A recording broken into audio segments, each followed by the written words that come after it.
Hello and welcome. I hope your day is going well. Today, we're looking at a relationship between a man and a woman. We're going to look at what each person brings into this connection, what they expect from it, and what weakens or strengthens this bond. In this relationship, both partners come in with very different inner states and expectations. Let's start with the man. He comes into this relationship wanting things to feel calm and comfortable. Inside, he has a habit of avoiding problems and difficult conversations. When something feels wrong, it's easier for him to think this will pass or to find an excuse instead of admitting that something needs to change. He isn't very ready to take responsibility for what's happening between them. Not because he doesn't care, but because he's afraid of change and afraid of feeling guilty. So he often avoids conversations and acts like things are not that serious. What he expects from this relationship is peace, support, and to be accepted as he is, without pressure to change.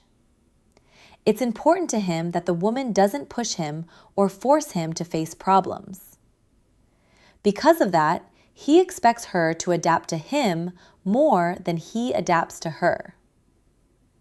Now let's look at the woman. She comes into this relationship with a strong desire for love, emotional closeness, and the feeling that she is needed and important. But inside, she carries old emotional patterns from her family.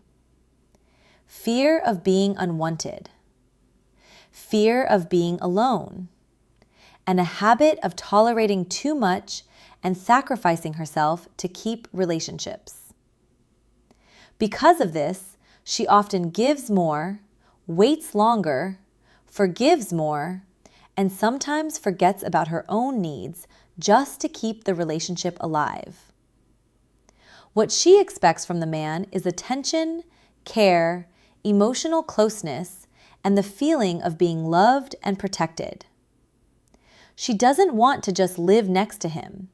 She wants to feel connection, warmth, and emotional presence. So when the man closes off or avoids conversations, it hurts her deeply. When I look a little deeper here, what really stands out is how much of this dynamic comes from old family patterns. The beliefs we grow up with often shape how we behave in relationships without us even realizing it. And in this connection, those early messages matter a lot. Starting with him. What I see here is someone who likely grew up with strict ideas about what a woman should be and what a relationship should look like. Beliefs that intimacy is complicated, that desire should be controlled, and that a partner is supposed to fulfill certain duties. This often creates an inner conflict. On one side, he wants closeness and affection. On the other side, there is discomfort with vulnerability and a tendency to avoid emotional conversations. So when things get tense, his instinct is not to engage, but to minimize, postpone, and hope it will go away. Not because he doesn't care, but because change feels threatening and responsibility feels heavy. Now with her, the pattern is different.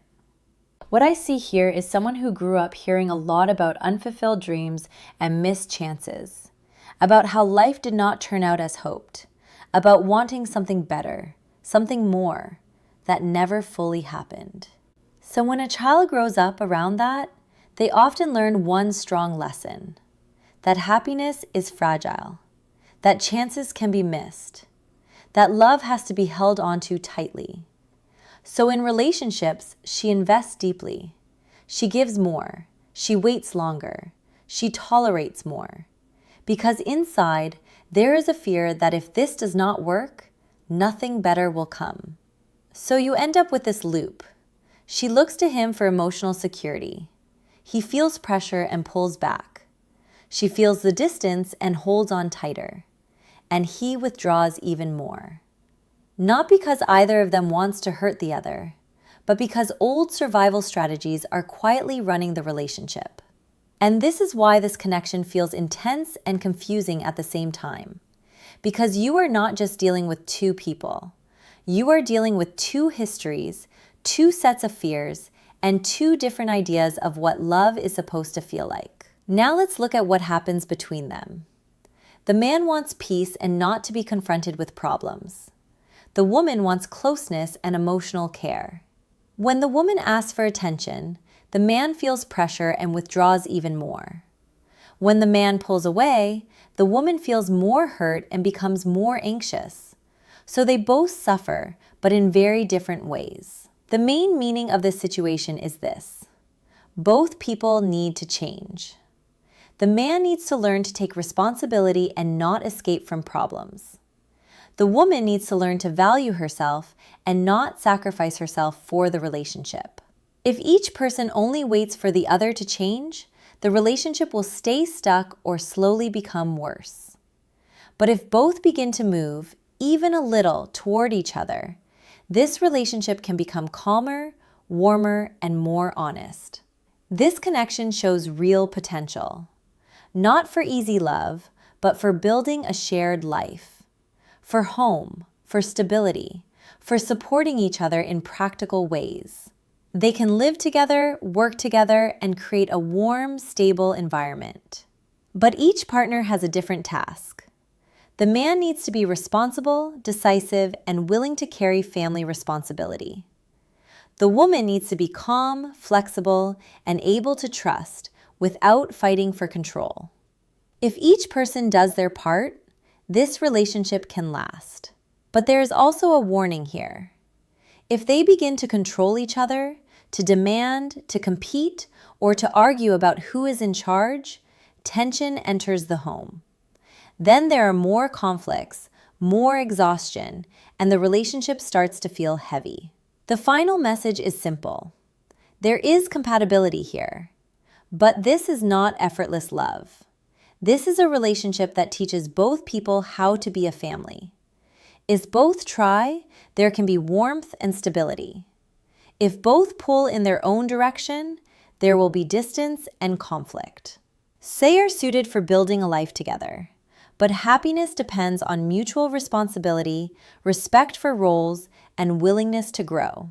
That's all for today. Thank you for being here and for taking a moment to listen. I share new readings often, covering different relationship situations and real-life decisions. If this reading felt meaningful to you, you're welcome to stay with the channel. I'll see you again soon.